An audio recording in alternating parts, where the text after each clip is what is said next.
Okay,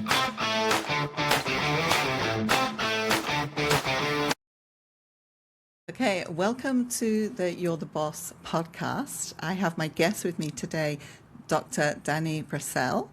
Danny, welcome to the show. Thanks so much for having me, Ange. More importantly, thanks a lot for spreading some joy around the world. We need a lot more of you. Thank you. Yes, we do. Definitely do. So, Danny, just tell us a little bit about yourself. What do we need to know about you before we start?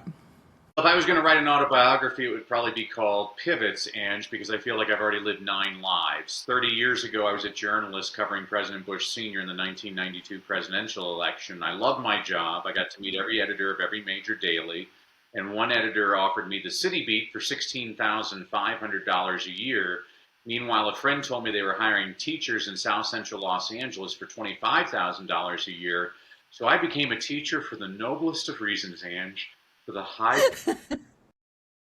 I actually fell in love with teaching. I've taught all age levels from preschoolers all the way up to rocket scientists. I can make that claim because I used to teach English as a second language to engineering students at the University of Southern California.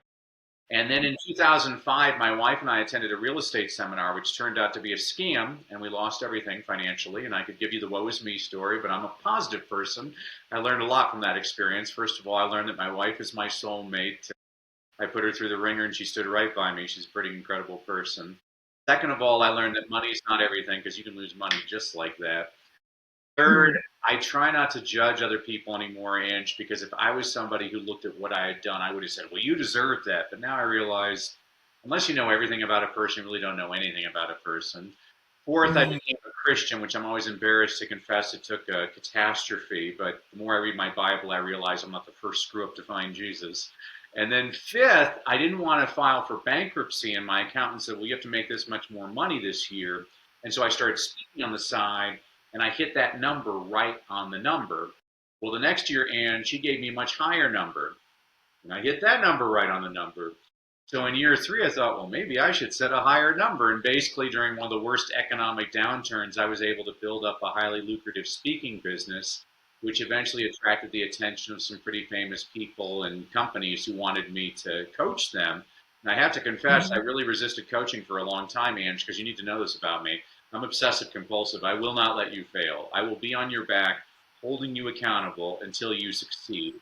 Well, now that I work primarily with entrepreneurs and executives and business owners, I find that they're highly motivated. They do the work, and it's probably been the most fulfilling thing I've ever done in all of my life. So you can take me down whichever path you choose, my friend. Well, okay, so lots to unpack there, lots and lots of stuff. But um, I'm interested in what you said about you lost money, and then your accountant said, right, you've got to make this amount. Hmm. And so you were set a target, and then you met it. And then you were set the next year another target, and then you met it. So speak to me about sort of how that came about in terms of, was that a mindset thing? Was it, how did that happen? Yeah, I mean, I'm a father of three and a husband to one, and when your back is to the wall and you have to be the breadwinner, I had a goal, and there was no, it's like the movie Apollo 13. Failure was not an option. I just had to do it, and I got out there and just hustled all I could. And it's probably, you're right to actually question me on that. That's probably a really good lesson for all of us. Sometimes we need our backs to the walls before we actually realize our potential. Yeah, yeah. I found that I think when I set up my business as well, yeah, I just had the attitude of this will not fail.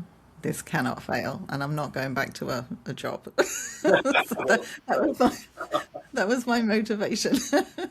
Motivation. So, yeah, and then this, I suppose another quote I have is just do what it takes. You have to do what it takes to make it work, That's right? right. Right.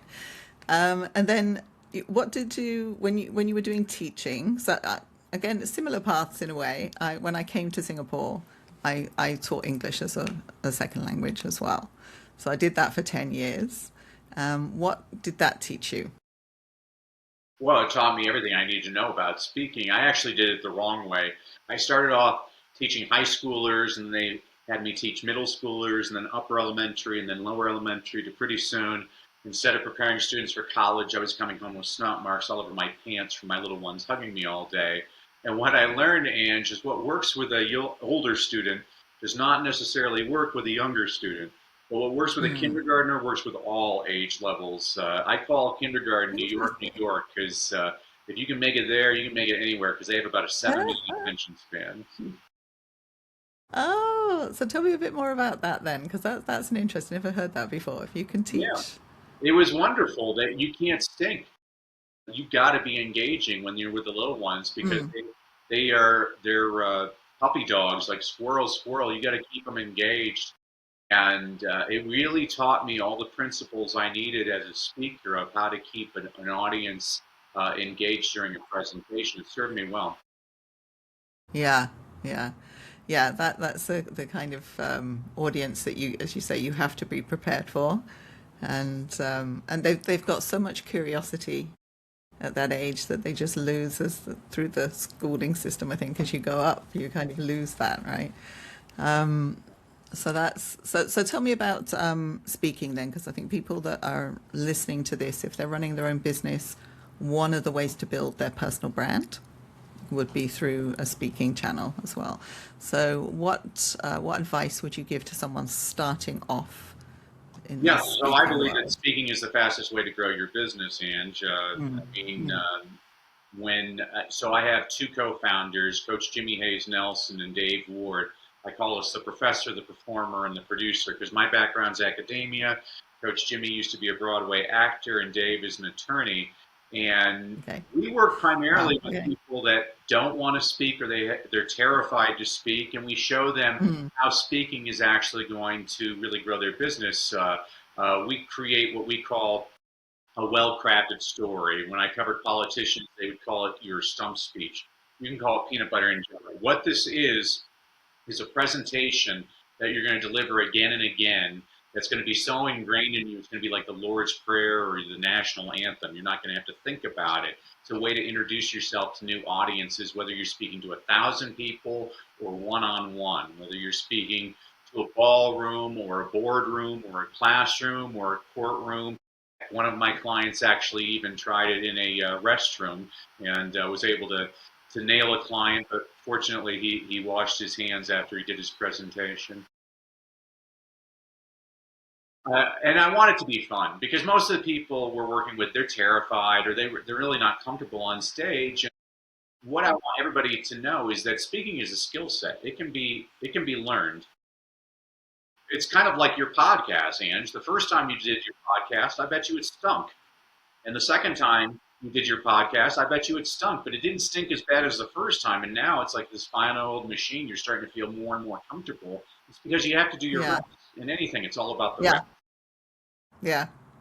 Actually, it takes me back to the first time I did a webinar, and I resisted doing a webinar for so long, right? Because of the tech, right? Okay, the tech's going to go wrong, right? And then I won't know what to do when it does, right? So I did my first webinar, and sure enough, it went wrong. I got locked out of the webinar. I had to go and log back in again. And so it's the worst thing that could possibly have happened for me at the time. But when I came back in, everybody was still there. They were waiting for me, and we just made a joke about it, and we carried Nice. on. And then that was it. It was like, okay, the worst thing that could have happened has happened. I don't have to worry again. That's Right? right. So that was one thing. And then the other thing for me was getting on camera just in the first place. I hated being on camera. And, if someone turned the camera on, my brain would just empty. Anything that I thought I was going to say, I couldn't remember a thing. I just froze. So it took a lot of practice for me to get on camera. And then again, because I knew that my business depended on it, I had to do it. Right. So you just got to start and I think get over the fear. Right? What was the I most was actually terrifying thing for terrified. you when you were going on camera? Say again? What was the most terrifying thing about being on camera, Ange? I don't know. I don't know what it was because now I'm okay. So I Mhm. don't know. I don't know what it was that I was terrified of. I guess judgment, Mhm. just being judged, I think. And just like, I'm not good enough. cameras are for the movie stars, that kind of thing, right? I'm not of the generation like my kids would just get on a camera and they don't think twice about it. Whereas for me, it was completely alien for me. But I think that's what makes you strong, Ange, is I always tell this to people. One of the biggest mistakes I see people make when they're presenting is they're bragging all the time. And I always say, Mm, stop doing that. Stop talking about your successes. Start talking about your failures, because not everybody in your audience has succeeded, but they've all failed. And I failed. think you've Yeah. already encountered this based on your example with the webinar, is contrary to popular belief, people actually want you to succeed because there's nothing worse than sitting in a presentation and watching the person bomb. Everybody's uncomfortable. And if you just fess up to something like, oh, I'm sorry, I have a booger right here. I didn't realize I had a booger for the last half hour. Everybody's just going to laugh because all of us have had that moment. And it's not a Yeah. bad moment. Too many people, this is why I hate social media. Social media, Mm, most people love to portray themselves in the best way possible.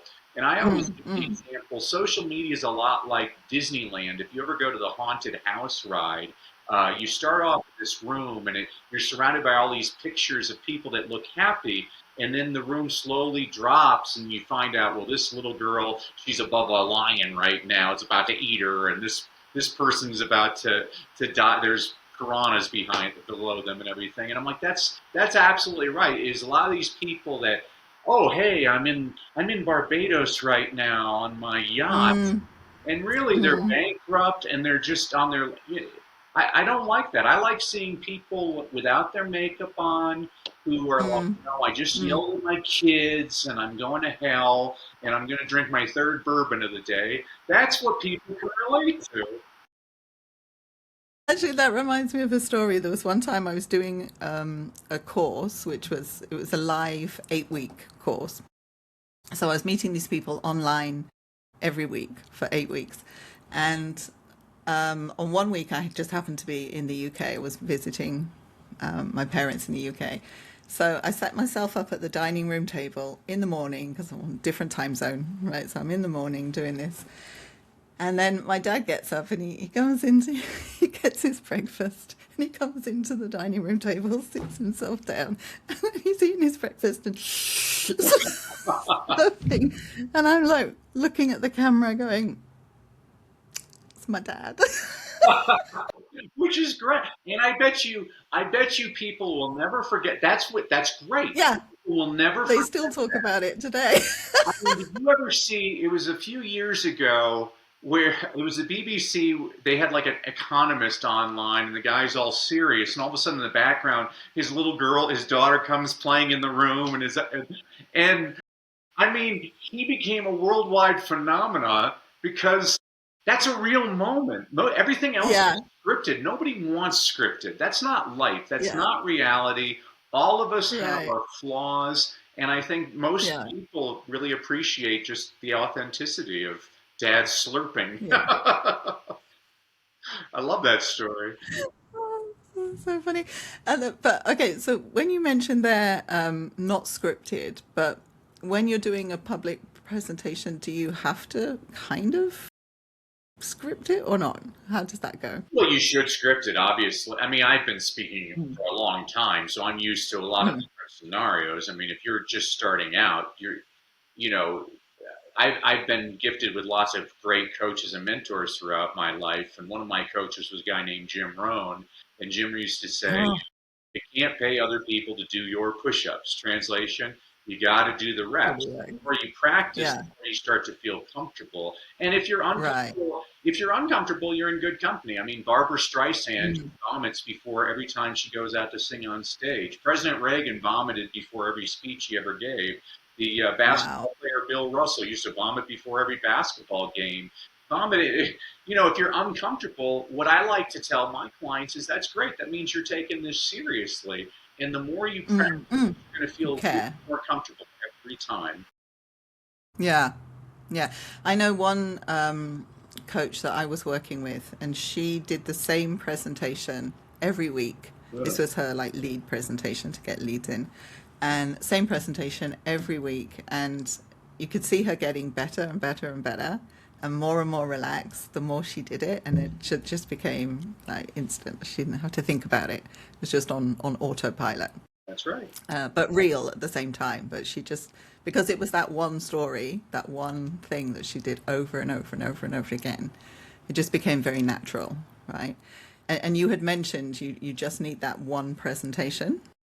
Is that's correct? That one. I mean, think about it. You live in Singapore, Ange. I mean, you go to a Mm. Hakka center, and the greatest thing about Hakka centers is there's multi generations that have just made carrot cake, and they make carrot cake better than anybody else. That's what they do. It's the same with speaking. I mean, Les Brown's one of my favorite speakers. He only has one Mm. speech. He's been delivering the same speech for over 40 years, and I like it every single time I hear it. And that's what people don't realize. You can actually speak to the same audience multiple times, and even if it's the same speech, they hear it differently every single time. Yeah, So, I mean, I've read the that's same book true. at different ages, and I've gotten different insights based on the different times I read it. Yeah, that is true. Yeah, definitely, that's true. Yeah, I've gone and listened to the same people over and over again, and you just walk away with something different each time. You'll just, because you're ready to learn at that higher level as well, right? So you just take something different away from it. That is so true. What would you recommend? How would you recommend people start to get that presentation together? What's the keys to success? Yeah, so you have to bear with me. I'm a former school teacher, so everything I do either rhymes or it's alliterative. And so we take our clients through what we call our 5 C's process. So before you put together your Right. speech at all, you first need clarity. So there's 2 questions you have to Mm-hmm. ask yourself. Who is my audience Mm-hmm. and what is the problem that I'm solving? Once you can answer both of those questions in a succinct manner, and I'll tell you right now, Ange, 95% of our clients cannot answer one or both of those questions in a succinct manner before we start with them. Once you can answer those questions, then we get into your actual presentation, which first of all, you need to connect with your audience. That's the most important part of your presentation. Then you have to teach Mm-hmm. meaningful content that serves your audience, because whether your audience decides to do business with you or not, you have a responsibility to them because they've given you their most precious asset, their time. You have a Mm-hmm. responsibility to help them as much as you can during your time together. And then the final 2 C's are having one clear call to action. This is a big mistake I see a lot of people make. I was on a podcast earlier, and the hostess she ended the presentation. She said, "I hope you enjoyed today's podcast. Make sure you like, subscribe, and give us a 5-star review." And we got off the air, and I said, "You just asked your audience to do 3 things. They're not going to do any of them because I always say choices can again." Former teacher, choices confuse and cause you to lose. You can't Okay. give people too many choices. They don't respond very well to that. And then finally, and Uh-huh. another mistake there is a lot of people in their presentation with their call to action. And I've always said that there's 2 types of people in your audience. I'm going to be stereotypical and say it's the Mm. husband and the wife. The husband, Mm. I call him Joe Friday. He sits there sternly with his arms crossed during your presentation, looking skeptically, and he's wondering, what are you selling me? How much is this going to cost? What do I got to do? How long is it going to take? An excellent presentation makes sure to answer all of those questions for Joe Friday. But if you want Mm. to pay Mm. attention to Joe Friday, you've ignored the wife, potentially 50% of your audience. I call her Julia Roberts. Julia Roberts doesn't care how much it costs. She just wants to feel good.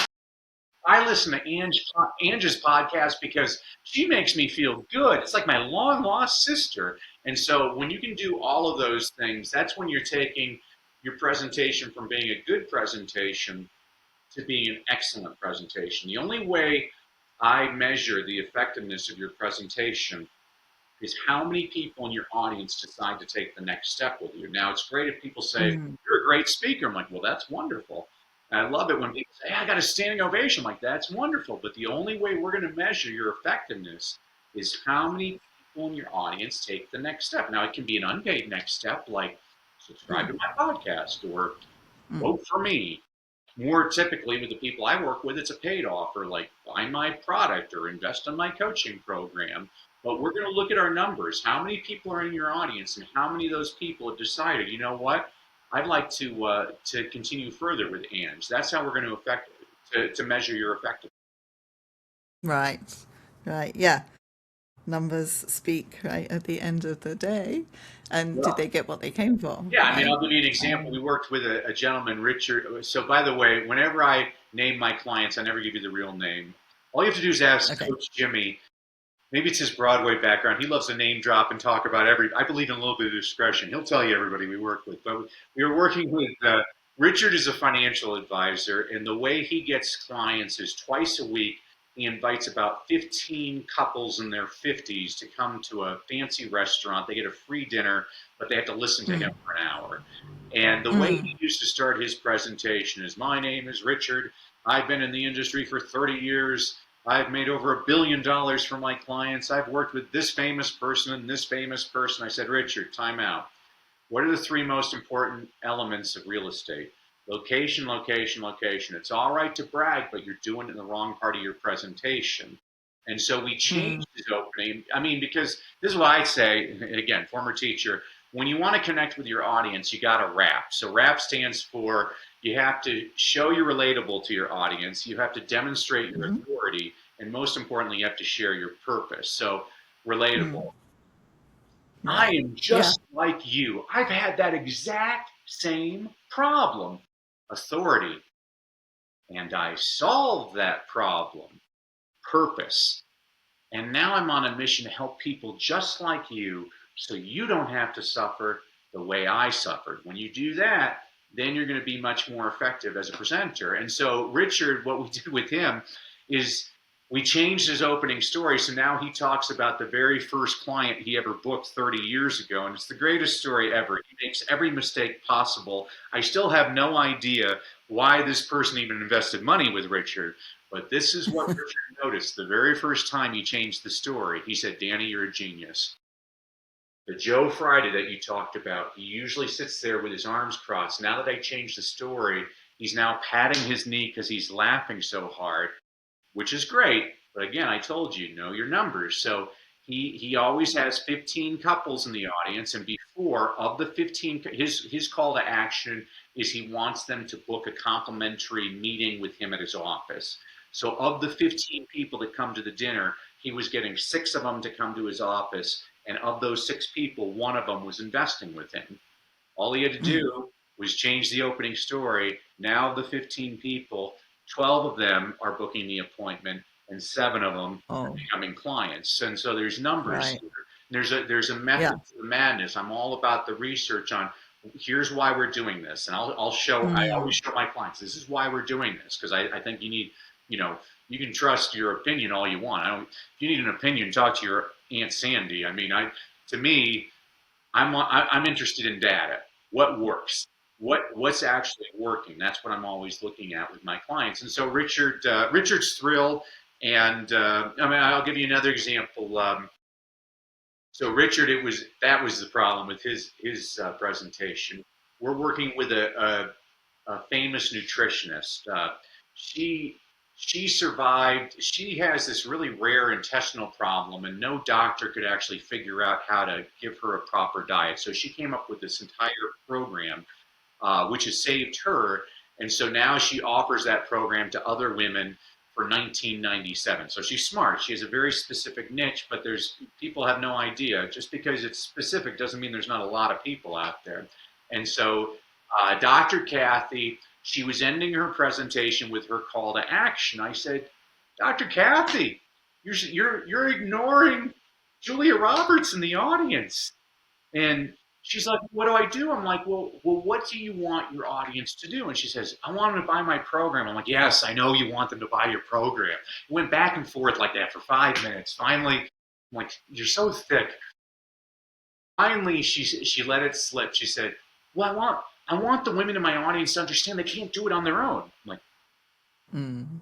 "Ah, you need to hire an expert story." And she's like, "What's that?" I'm like, "I'll give you an example.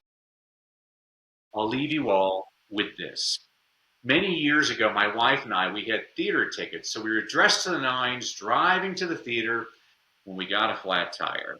My wife said, "You know what? I'll call AAA. I'll get a tow truck here." I'm like, "You don't have to call AAA. I'm a man. I can fix a flat tire." So I got out of the car, I opened up the trunk, and I got the spare tire, and then I got the pumper thing and the jack thing that takes off off the nuts, and 27 minutes later, I have grease all over my hands. I haven't fixed the flat tire. I look up. My wife is standing beside the car with her arms crossed, shaking her head, looking at me like I could have done so much better than this guy. Well, unbeknownst to me, she had called AAA 27 minutes earlier. This tow truck shows up, and this 17-year-old punk kid hops out of the tow truck, and he proceeds to fix my flat tire in 3 minutes flat. You Yeah. know, I think there are times when all of us think we can do it on our own, but if you want to save time, you want to save money, you want to save a whole lot of headache and embarrassment, you hire an expert. And so what I've done is I've shown Dr. Kathy, now here's a story that's a metaphor that now the audience is thinking, wait a second, I've tried lots of different diets before. Dr. Kathy, she has the same thing. She's just like me. I should work with Dr. Kathy because I think she can probably solve my problem. That's all the audience is interested in. How can they don't care about your product at all? They care about their Yeah. problem. Yeah. I mean, this is Yeah. I Exactly. mean, uh, too many people are trying to push their product and like stop. And it's silly anyway because I work with a lot of people like I don't want to sound salesy. I'm like, so don't sell, serve. Yeah. Just That's like key. look at Yeah. your audience. Like they're dying. You have the antidote. If they don't get your antidote, they will die. If you look at it, that's a different approach than oh, I can make an extra $20 off this. That's not the way Yeah. to work with an audience. You want to look at the audience like, well, how can I help you? So I'm Mm. sorry. That's a very long answer to your short question. What I do. Oh, that's brilliant. That's brilliant. So one of the things that clicked for me there was actually your very first C was clarity and knowing who it is that you're speaking to. And this is the same in copywriting. I was a copywriter for 20 years, right?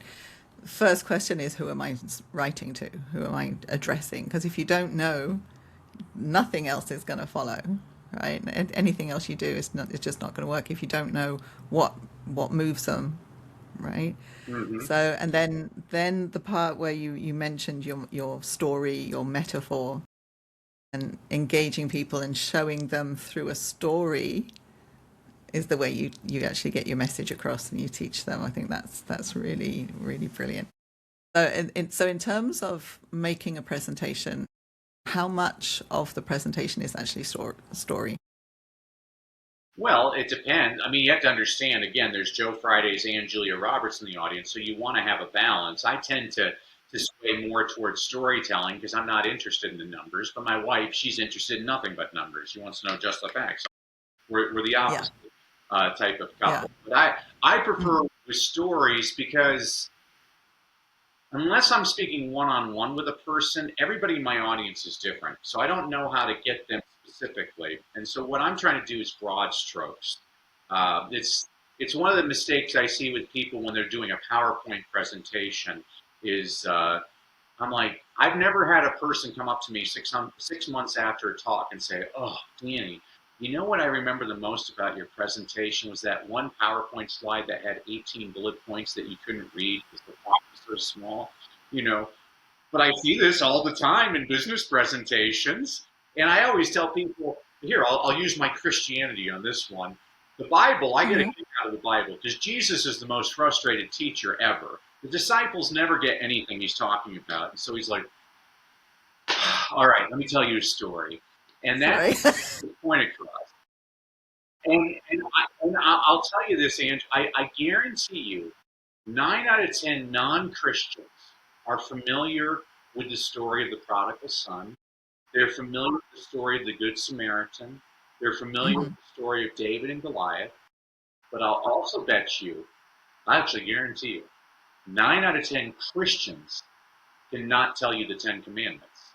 And the reason Mm. is the Ten Commandments weren't presented as a story. They were a PowerPoint slide with 10 bullet points that you're supposed to memorize. Right. That's what Nice. it's just ingrained in us. And people, I work with clients all the time. Like, well, I'm not a good storyteller. I'm like, oh, have you ever had dinner with somebody? They're like, yeah. I'm like, have you ever told a story? I bet you have. Here, Ange,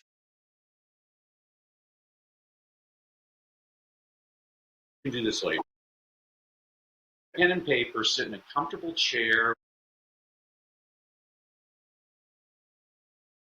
ever had. I don't mean the entire story. I just mean triggers. Like the time I locked myself out of the car in front of the grocery store. Mm. The time Dad spilt mustard on his tie when we went to that fancy restaurant. You'll find in an hour you can come up with literally hundreds of stories like that. So that's the first part of the exercise. The second part of the exercise is then I want you to think about what's this story really about? Well, this is a story about never giving up. Well, this is a story about loyalty. Well, this is a story Mm. about prioritizing my time. On my computer, I have hundreds of files with literally tens of thousands of stories. So when I'm putting together a presentation and I need my audience to have a certain emotion, I just go to that file. I'm like, I know the story I'm going to use. And people think that they have to have extraordinary things happen to them. And I'm like, the opposite is true. I'm working with a gentleman right now from Saudi Arabia. He's crazy. He's climbed the highest peak on all 7 continents. He swam with sharks in Madagascar. He did the Iditarod in Alaska. And I look at him like, nobody in your audience can relate to you. Nobody in your audience has climbed Mount Everest. But I guarantee Mm. you, Mm. everybody in your audience peed their pants when they were 6 years old. That's a good story. That's going to connect with people. People are going to be like, oh, yeah, I've had that happen. They're not going to say, they're not going to be, oh, yeah, I won the World Cup. No, nobody's going to. Everybody thinks you have to be this extraordinary person. I'm like, no, no, no. I mean, you actually see it in the play My Fair Lady. Is Henry Higgins? He's so fascinated with Eliza Doolittle's father that he recommends Eliza Doolittle's what's his name? I can't remember her. Eliza Doolittle's father. He winds up putting him on a speaking tour in America, and he makes all this money because people want to hear what it's like to be just a common man worker. And he makes a huge, and Mm. that's why he has to get married to the woman because he makes all this money becoming this phenomenal speaker. It's usually I can't emphasize this enough to people. You don't. The extraordinary is in the ordinary. That's where everybody's going to see Mm. themselves. Nice. They Nice. don't see it when you're perfect. They love imperfection. That's what people rally around. Yeah. And that's a great lesson to end with there. That's absolutely fantastic. So Alfred, Danny, Alfred where? P. Doolittle. I just thought of his name. Alfred P. Doolittle. That's his name. Right, yeah.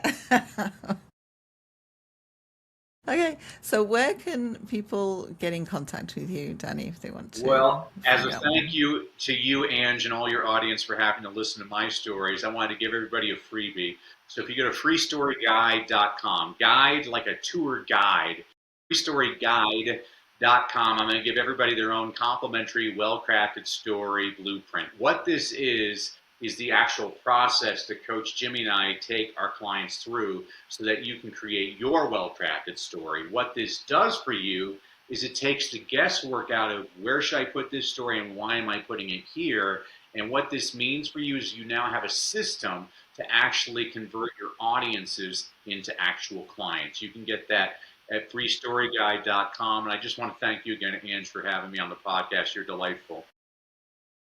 Thank you for spending time with us. It's been absolutely fascinating to listen to you. And I think the skill of presenting and storytelling is something that every business owner knows. So I think they've got real value today from listening to you.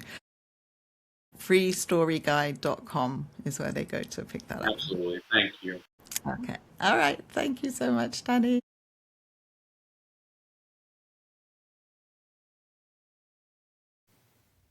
Thank you for listening to the show today. And if you've liked what you've heard, then do subscribe to the channel wherever you see it, wherever you're watching it. And if you're on YouTube, ring the bell so that you can get notified when we upload another episode so you don't miss the episodes as they come up.